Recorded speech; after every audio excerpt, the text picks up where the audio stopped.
The Allen Institute is all about fundamental discoveries in life sciences and accelerating scientific research around the world. We care deeply about open science, and we really want to make our data and our tools available to users as quickly as we can. The Allen Institute is a really awesome place to work because we're able to pursue high-impact questions in a completely open way where we can share our data with the entire neuroscience community. At the Allen Institute for Neural Dynamics, we are interested in mapping brain-wide neural circuits. By understanding how different brain regions are connected, we can then start to understand why the brain is not functioning correctly in diseases such as Alzheimer's or Parkinson's. And if we're able to understand that, then we may be able to develop therapeutics or drugs to cure those diseases. When we collect our raw data, you can think of it as a panorama across the brain. The first step is that the data has to all be stitched and put back together. The data then needs to be traced and segmented. We need to find out where these neurons are. The data that we collect is gigantic. The files that we collect are hundreds of terabytes over a day or two, and everything changes about how you need to manage data when it's that big and that fast.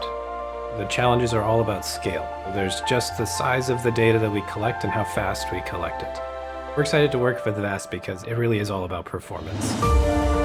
The VAST data system was really unique in its capability to both take in the data at the rate that we needed, but also to store these several hundred terabyte data sets.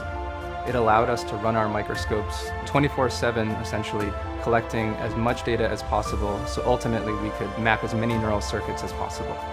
Every step of the way, we keep track of the code that was run, the version that was run, all the parameters of all those steps. Those get stored in little files that follow every result out the door.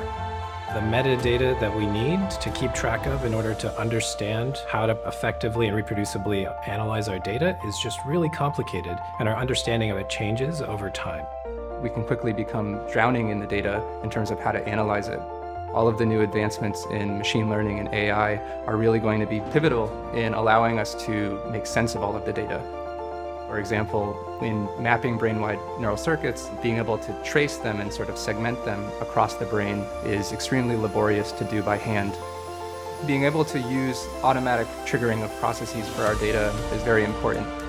The rate at which we can analyze these neurons is going to be sped up dramatically. I think another big part of this platform is mechanisms for collaboration.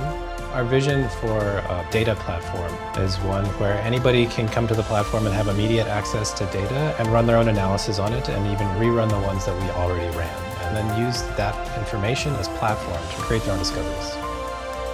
Academic research is often insular. Some of that is cultural, some of that is technical. Any type of user that's interested in coming to the platform can come and play and get compute and work with the data. So we're excited for a platform that makes it possible to really rapidly share data around the world.